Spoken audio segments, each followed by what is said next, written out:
Hey guys, how's it going? I'm Josh, and today we've been doing a Ricky Gervais Show Season 2, Episode 12 art. Guys, please leave your comments below, because all our videos are based off your comments, and if you are subscribed, we check those comments out first. Also, guys, we have a Patreon, if you can afford to donate to it, that's all good. Just continue to like, share, subscribe, and comment below, and that helps the channel out a ton. That's all I can ask for, so let's jump into this. What is art? It's a very broad term. It's a very difficult one as well. Well, let me throw that question over to Carl Pilkington. What do you want to know? Well, we were just trying to clarify what art is. It's just something for your eyes to look at. Right. It's just a change from the norm, innit? I mean, that's why I think most people have it. But then, the problem is, I'd never buy a piece of art. I don't see the point in buying something, because I know that my eyes will get bored of it eventually. Right. Have you got much art in your house? Yes. Yeah. Because it gives me pleasure, and I don't get tired of it. I don't get bored Do you of look it. at it every day? Well, it's there, isn't it? It just adds Yeah, but other things a are there. pleasure to Dust it. is there, but... Surprisingly, I've not compared I think art I've to dust as often as I perhaps should. But the thing about, and this I think may be intriguing to you, Damien Hirst, of course, is more of a conceptual artist like Tracy Emin, and a lot of what contemporary art does is followed on from a guy called Marcel Duchamp, who I'm sure you're familiar with. Now, he famously took a gentleman's white urinal like you'd find in a pub toilet, and he put it on its side, and he signed it with a fake name, and he put it in an art gallery. Now, he did that in about 1917, perhaps a bit later. It just annoys me, because there'll be snobby people who haven't got a clue, and they're looking at that and they go, oh yeah, I see what he's trying to say. Well, that might make them think. They might. Damien Hirst, I don't feel angry with Damien Hirst, really, because he's Right. getting away with it. But why does that annoy you? Because it's people falling into the trap. Damien Hirst, before he dies, I bet he goes, what a laugh that was. I had everyone on. There's a very good point as well, because some people think that the greatest art form of the last 100 years is marketing. Yeah. Some people say that that is his art, that it's not good enough to do it. You've got to then get away with it. And if the point of art is to inflame, I don't think anything inflames people more than the discussion about whether something's art, or if someone's taking the piss, or if someone gets 50 million for something, do they deserve it? Is it worth a hospital? Well, what do you think? What do you think of the shark in a tank? I think I was blown away by it. I thought I'd never seen anything like it before. It was sort of spectacular because it is so huge and so vast, and to have put a shark, you know, in formaldehyde and to have hung it in an art gallery, it's very striking when you see it. Yeah, it's it a is. remarkable achievement. But what is he? Is he an artist or a fishmonger? What he's done, anyone could have done what he did. Yes, but not everyone did it. He did it. This is an interesting point that you raise. It's the same old point you always raise. Not anyone could have done it. That's always the same point you make. Anyone could have done it. Carl, But they didn't do it. You could say the same about Michelangelo. Is he an artist or a painter and decorator? Well, it hasn't caught on, has it? Like the crying boy photograph. No one's having them in their house. No one's gone, oh, have you seen this? Have you seen the new trend, a shark in a tank? No one's got the room, no one wants it. And that, to me, shows you what's popular. At the end of the day, if everyone wants one, he's got to be good, hasn't it? But I think if people were given a chance to appreciate more sophisticated things, then they would. And I just think that's true in all walks of life. You know, it's an acquired taste, and the best things are an acquired taste. I mean, I haven't got pictures in our flat because of that mirrored wall I've got. Yeah. Right? So, I mean, it's tiny. You've been in it. Got windows on one wall, door to get in on the other, kitchen on the other, mirrored wall on the other. So there's No nowhere space for there. art. There's no space for art. I'm intrigued how you sit at home. Where's the sofa? At home, Yeah. facing the mirror. So you sit looking at yourself all night, Yeah. as opposed to a painting. I thought he Yeah, but at wallpapered it. least that changes each day. No, it doesn't. He does. The picture No, changes. it's not. It's round and miserable every fucking day. No, honestly, it's good to, because you don't look at yourself otherwise. Especially me, I haven't got any hair to comb or anything, so I don't look in the mirror as much as the normal person. So, whereas now, I'm looking there every day. So you're sat at home staring at yourself? No, because the telly's in front of the mirror.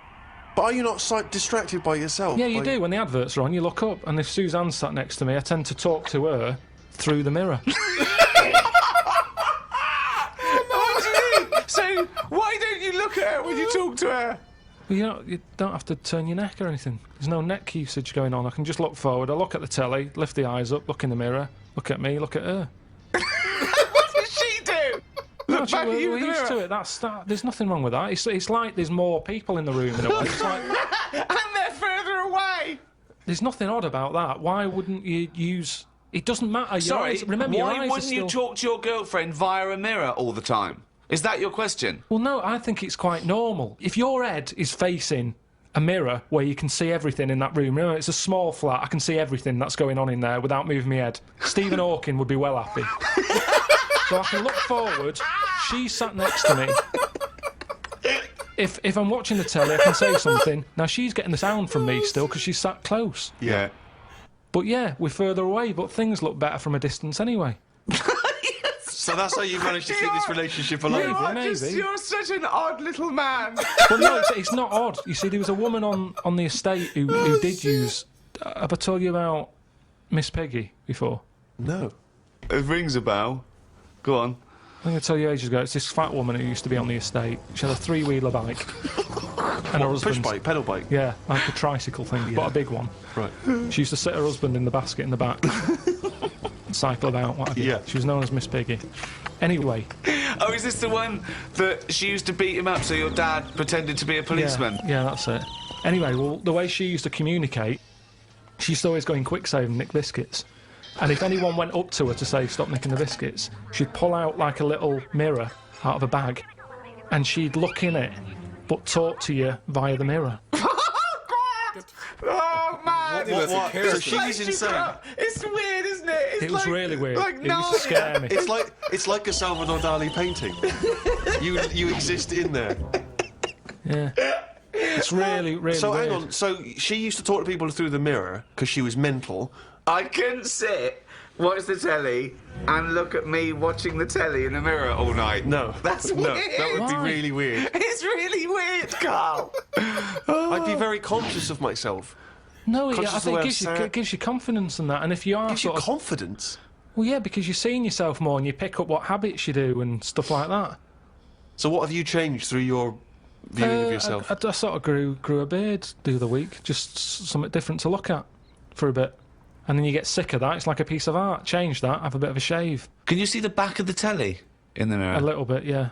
If the flat's a mess, it's a mess twice. Oh, God. Sculptures. What do you think of sculptures? I mean, because that's something that really is getting into the 3D world there, isn't it? No longer do you have to represent something as 3D. You can make something. You know, is it... You know, the statues are amazing, aren't they? They're clever, aren't they? I mean, they always look the same. Well, that's not true, is it? Because recently there was quite a controversial one, a huge one, in London. The pregnant thalidomide woman. What do you think of that? Oh, yeah, I saw that. Thoughts? I wouldn't have it in my house. Well, there wouldn't be room because it would just be you, Suzanne, and a pregnant thalidomide watching telly. I don't know what he was trying to say. It's... Maybe she was saying, OK, we've had the human form. This is an example of the human form. Yeah, but do you think she started off trying to do normal and it was like, oh, chipped a bit off?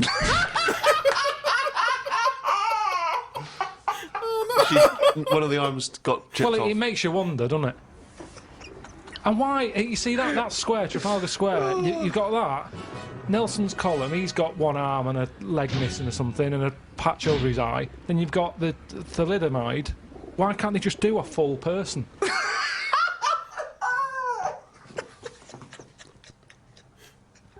Well, that was what they saw. That was what the artist saw. It's about confronting us with certain preconceptions of what we expect of the human form, what we expect of sculpture. It's probably a little ironic comment as well on the famous Rodin. It's wrapped up with all kinds of ideas of maternity, of the human form, of what sculpture is. Why wouldn't you put that in a big public place? What about the subject? Did you think, who's that subject? Who is that woman? No, not really, because thalidomides are around and we've all seen one. It's not like a shocking image. It's one of life's little things that it chucks out. There's some out there. So Amazing. it's not Amazing. shocking, is it? I don't understand what you mean. I think what I thought is, it just goes to show we're sort of running out of ideas. What do you think of people who are so angry at art they try and censor it or they try and destroy it? Do you think art should ever be censored? It's where you put it. If it's in a gallery, then it doesn't have to be censored. If it's in Trafalgar Square, where everyone's wandering around having a nice time, you don't want a 12-foot cock. So it's all about where you put it. I think some art looks better because of where it is. Angel of the North, that's a bit of art, but it's a bit of a surprise, isn't it? You're driving along a miserable motorway. Yeah. Oh, what's that over there? Gives you something for your eyes to look at again. Motorways are the most boring place to drive. But you go, look, there's a bit of art over there. Yeah, but Stick that then Angel again, of the should you be North. looking at art when you're going at 70 miles an hour along a motorway? Well, yeah, because it's really big. You can keep your eye on it and Look in the mirror. It's not a problem. Wait till you go past it and look in the mirror like normal. So you like the Angel of the North? Because it's something in the middle of nothing. Right, but if you put it somewhere else... Stick it in Trafalgar Square, you'd go, oh, more clutter.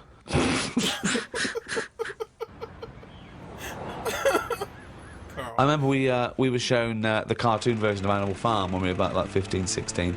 We were discussing it afterwards about Napoleon. Oh yeah, great. Oh yeah, communism versus the poor proletariat and all this. And this bloke went, "You lot make me sick. It was just a nice film about some animals." Brilliant. Yeah. What's your take on that, Carl? No, go on. What's your point? Because you can see the irony there, can't you? I haven't seen it. No. If you want to do a serious point, don't use animals. No? Well, I disagree with there because I think my favourite is probably Charles Dickens, and I think the greatest story ever told is A Christmas Carol, and there's only one way that could ever be improved, and that is a Muppet Christmas That's Carol. absolutely right, yeah. So, and I think that you could, and I think people could take a lesson from that and maybe do other films with the Muppets. A Muppet Schindler's List. Yeah. I mean, you could make it so moving, couldn't you? Schindler's List in space. Miss Piggy's Choice. Well, we talked about that. What? About things like that in art as well. Do you think that bringing something so serious to the masses, like films do, things like the Holocaust and like Sophie's Choice, where she has to choose which child lives and dies. Why did she have to pick? Well, because the Nazis were horrible, nasty, evil people. And which one did she pick? I don't think that's the point. I don't think that's the point. I love the idea that this is not a betting game. No, but I imagine this is like Deal No Deal. It's kind of, you're down to the last two. Which one are you going to go for? God. But why did you ask which one did she choose? Because even if he'd said the names, Robert and Alison, what difference would it make? You don't know the story. Why is No, it that because you've then said... I'd ask more then. If you said Alison, I'd go, what was it with Alison? What did she have over Robert?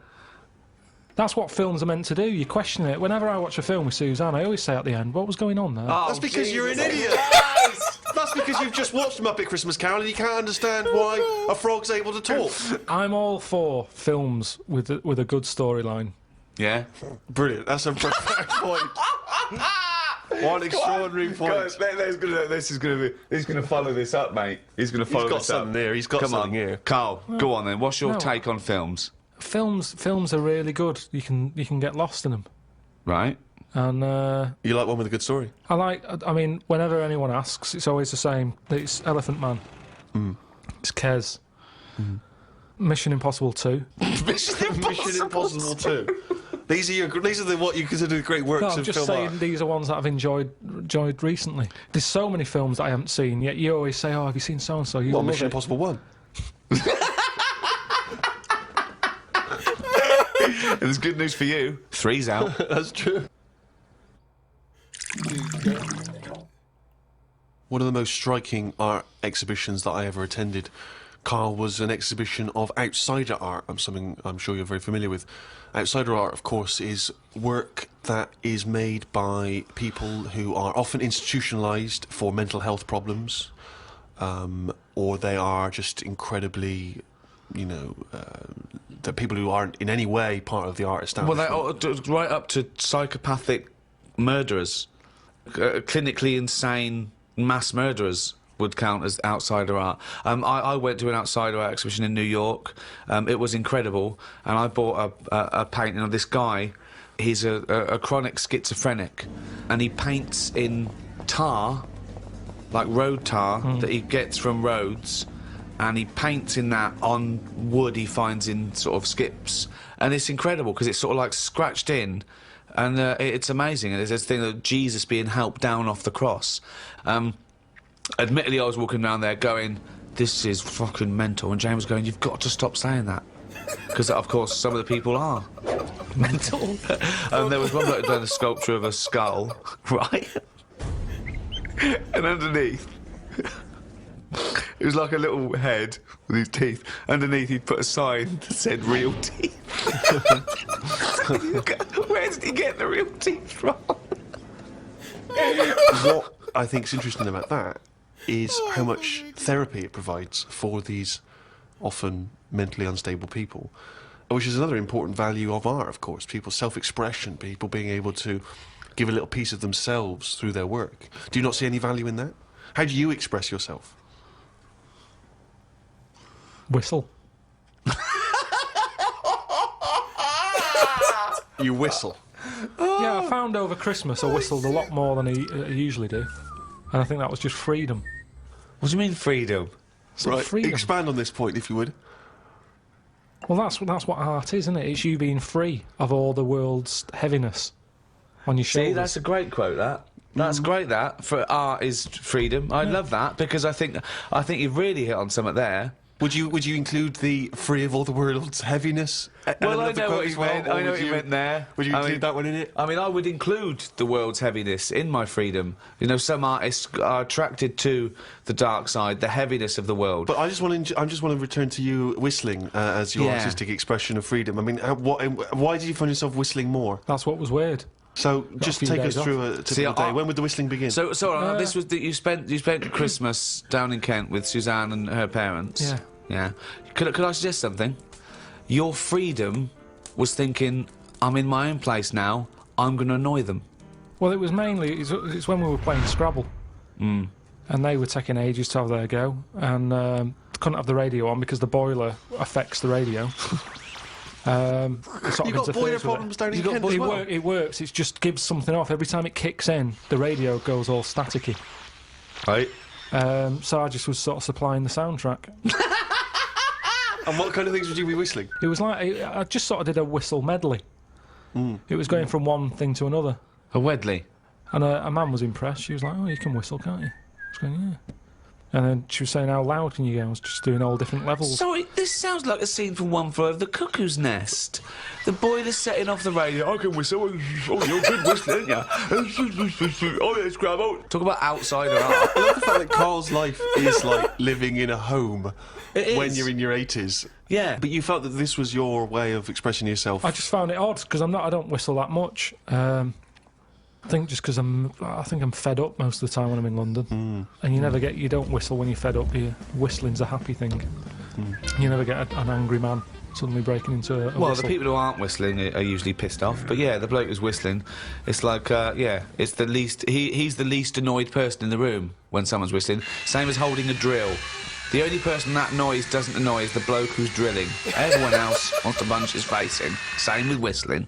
Whistling, there's no point in whistling. No, there is. No, there's not. I don't know. I mean, our window cleaner was known as like, that's how you knew he was there. He always whistled. And in the end, he fell off his ladder, broke his front teeth. Oh. Retired. What, because he couldn't whistle? That was it. It was like... Well, yeah, he whistled all the time. Can't whistle, can't clean windows. It's a bit tragic. Could he take along a whistle? Just pop that in his mouth. Yeah, I suppose he could have done. I didn't think of that. What about a flute? Or a recorder? Not London's burning again. Fucking clean the windows and then fuck off. He didn't really think this through, did he? He retired at the age of 28. And his whole family were bankrupt. With no teeth. Yeah. And just a bucket and a squeegee. Why aren't you working, Dad? Because I can't whistle. I can't whistle anymore. And if the day you give up whistling is the day I give up window cleaning. So you never whistle? No. I can't really whistle very well. No. I don't whistle, but I can whistle better than that. What, you did this for hours on end while playing Scrabble. About 2 Jesus. hours. 2 hours. Put my word down. And then- sorry, can we just hear that again? Just hear. So you But were that whistling, you were whistling after you had your go as well? yeah. Fucking hell, Carl. But hang on, let's just hear a bit. That is Carl's self-expression. That is his artistic self-expression right there. Inane. No tune, no nothing.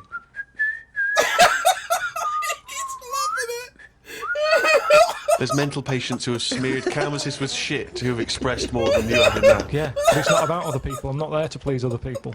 You're there to annoy him. What was the best word you came up with in Scrabble? Don't knock me at Scrabble, because I do all right. What's weird is, when I play Scrabble, my brain can come up with words that I don't normally say. Okay, this isn't... No, I'm intrigued here. Your brain can come up with words you wouldn't normally say. Just words that I'd never drop into a sentence. Tree, cat. Go on.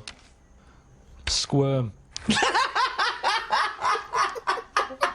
That's using a Q. It's worth 10, that. It's not bad, is it? Now, I'd never say that. I've never heard you... I don't think I've ever heard you say squirm, no. I don't think you're right, Carl. I've never heard you say squirm. Weird, isn't it? Yeah, it is weird. And yet your brain popped that one out. And then, yeah, when it wasn't my go, just... Anyway, so that's sort of doing art for yourself as opposed to other people. I don't think you can count what you just did then as art. Like a Ricky. Hobby maybe, craft, pastime. I don't think you can count that as art. I'm not being funny. I'm being a bit snobby here. But I think there's a difference between Beethoven and... Squirm. There's a Q in that.